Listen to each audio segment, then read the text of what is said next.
This is the junk coins that most coin shops do not want to buy. The reason is that a lot of times the owners think they're worth more than what they are. There's not a lot of money in it because a lot of them will have damage, and some of them just don't have a value, just common pocket change world coins from other countries, and also our pocket change as well. I'm going to show you though, there are some little gems in here, some little nice finds. So we're going to talk about that. But like I said, most coin shops don't want this stuff, and these kinds of coins come in coin shops all the time. So kind of give you an idea of what we purchased Saturday. So seems like every one of these little lots will have Jefferson nickels,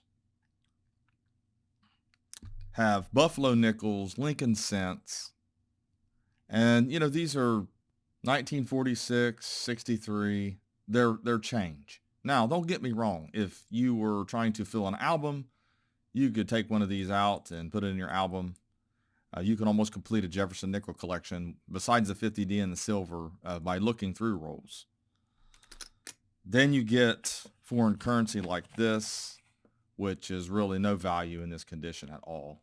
I mean, someone might think it was cool or interesting, you know. Then you have like a barber quarter. Looks like this one here has my writing on it, so it was probably purchased from us years ago or a while back. Typically, you're paying, 20 to 22 times face for stuff like this. So you take 22 and times it by 0.50, and that's what we're paying basically, or 20 times. It just depends on how circulated it is, how much of the date you can see, how slick it is, and a slick is just a really thin piece of coin, basically. So here's another little note that's just interesting, maybe meaningful to some people. Just not a lot of value to a coin shop. Silver Eagles, this is another thing. See, they come in like this if they're toned. And even though it's a back date, it's got that toning on it. I mean, you could possibly, dip it and remove it, but then at that point, what are you doing to the coin? I mean, it's just something that the holder has probably gotten something on it. It's vinyl. So you don't really know what's going on there, but here's one that's out of the holder. It has fingerprints on it. It's basically just, impaired at that point. And it is, worth the silver. So we basically pay, we pay over melt for this. We're typically at $7 over on Silver Eagles, but when they're like this, we're a little bit less. And of course, Morgan dollars is usually always Morgan dollars. So we're anywhere from $25 to $28 on, like 25 on this one, probably closer to 27 on this one here. And no mint marks. So this one's got a New Orleans. So this is a Philadelphia, or no, it's not. It's a San Francisco. Sorry about that. So we got a 21S. And we have a 1900 It's always nice to find them original like this. I like that appearance. A lot of people do. Pretty cool there. And then you have stuff like this. These are tokens from Long John Silvers. They're not coins, but I went ahead and paid them $1 a piece for them. The reason I did that is because I remember these as a kid. I remember them having a huge treasure chest at Long John Silvers. And so I just went ahead and bought these. Not all of these are. The one that was Long John Silver is this one right here. The other ones are just tokens. But look at this. Billy Bones. Now, I remember that one. John Silver Pirates. R. So that's the reason I purchased these. This is pretty cool. It's a Long John Silver's. And these are the rest of these are, presidents and things like that. So, just something interesting, something you can throw in scratch and dent lots or share with your grandkid or, just kind of talk about, hey, look at this, Long John Silver's. Might even have a little collector value now. You just never know. Then, of course, you have your V nickels. And this is a common date, 1907. Basically, these are 50 cents and we sell them for $1. Starting to see a little bit of Liberty, so you might pay $1 for this one. But, man, it's just something you put in the scratch and dent lots. That's why we started our scratch and dent lots. And then you have the Mercury dime, paying about $2 a piece for them right now.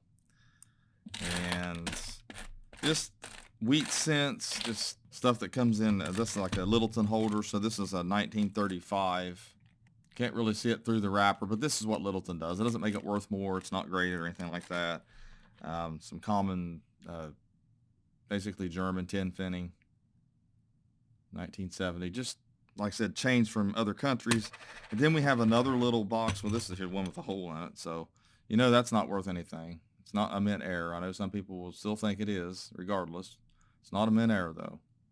That does not happen at the U.S. Mint. Blowholes don't happen like that. It's not what they look like.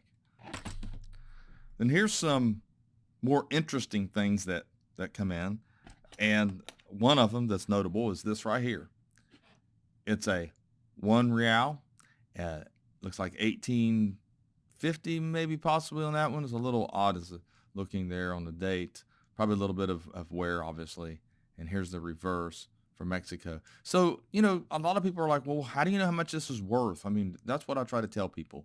You can always go over to eBay and you can take a look. And we'll just go over to eBay now and we'll just look it up and see what it's sold for in this condition. That's about the only way to figure out how much something that is circulated like this. And it's not that it's rare or anything, but so we'll do that. So we will go 1850 and 1R and see if it comes up that way. See if we can get a sold item here. It's probably going to have to type in 1 real. That's the thing. You're probably going to have to be a little more descriptive on a coin like this. And we'll do that. I think I had the R next to the 1. Sometimes this Google search algorithms are a little messed up. So we'll try it that way and see what happens. Yeah, there's one that probably about in this condition, but it's sold. That's a half real. It's 8 something. Surprisingly, it didn't just come up real fast. See, 18, there it is. So basically, a 1 real. I'm opening up a separate so we can look at it, original listing, and then obviously see other listings.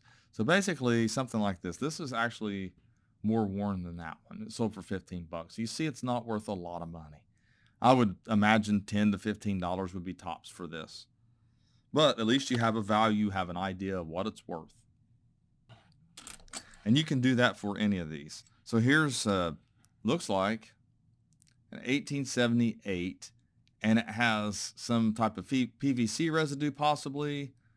We'll have to use a little acetone on it. It's a 78S though. So this is something we would definitely pay about $28 to $30 for on this one. And this one would be what's odd about this, at first I thought maybe it was fake, but it tested out. Everything's okay, but when you smell it, it was in a fire. That's why it looks like this. So it smells burnt. It actually has that smoke smell from a fire. So like I said, the history of these coins, that adds some history to it. I mean, was it a bad fire? Was it, tragedy? What kind of thing? I mean, time someone's house burns, obviously it's a tragedy, but I just meant how bad. You kind of think about that. This coin was owned by somebody that, could have had something could have happened to them. You don't know, or they could have survived it, and this is just what was left. I've seen real huge, I've seen huge piles of coins, like silver coins melted together, where you can take the outer layer out and inside there's still coins. Yeah, I've heard that before. I've seen that once or twice, a little round thing of melted coins. Because that fires get pretty hot and it can melt silver. This is a 1906. It's a $50, just common stuff like that. Here's another, and this one here, 1861. That's Civil War era. Even though it's been cleaned, it's actually been whizzed. So it's had a lot of things buffed and different things happen to it. Looks like someone used a little bit of a buffer wheel on it. A little brush. An 1883 O. Common date, Morgan dollar there. And then, like I said, your standing quarters, peace dollars. And like I said, this one's has no date on it. You'll get a lot of that. And there's very limited amount of things you can do. It has stars, so we know that's a type 2, so we know that's not a 16. Here's another one. And one way to look at some of these is you got the stars on the back. So that's, if it doesn't have the stars, it's a type 1, then you can look for a 16. Then we have this large cent, 1831. Has a little bit of pitting, but, hey, it's all right. Still pretty good condition coin. This one here from the Philippines. It's 20 centavos. It's in pretty good condition. And has a DMET mark. A lot of people don't know that the U.S. minted those for a while. And like I said, you got some of the just oddball stuff just from other countries, which is kind of cool. This one here is Republic of Liberia. And 1847, that's a cool piece. 1 cent. I like this. I like stuff like this. And the only thing is, I don't collect it, and I've got to sell it. You know, it's not something I put, but I just like the appearance of it. I like the old historical look to it, the vintage look. And there's some Canadian silver. And like I said, you can go to eBay and you can see what this stuff sells for. You know, it's pretty common stuff. But it's interesting. It's fun to find, fun to go through. This is encased. This is not from the U.S. Mint like this. The U.S. Mint never encased these, and you can take that off. That will come off of this. And here's an interesting piece. So this is New Zealand, 6p, 1933. It's got some silver in it, and has King George on the other side, King George King Emperor. So that's kind of a really neat piece. And you can learn a lot of history if you look these coins up and find out why they have, who they have on them, and the country. So that's just a few things that we've got here that came in the shop, and kind of give a little token there. Canadian large cents, Mercury dimes, Barber dimes, and typically all of it's going to be common. So I hope you enjoyed seeing some of the junk that comes into our coin shop that's not so junk. I mean, it's not completely junk, but a lot of coin shops will turn stuff like that away. They just don't want it. They might pick the silver out, and because there's not a whole lot you can do with it. But I see a few little cool pieces in there. We didn't look at all of it. We looked at enough of it. So thanks for watching my latest video. Please like, share, and comment. Hit that sub button to subscribe to my channel to see more videos like this, and have a great day.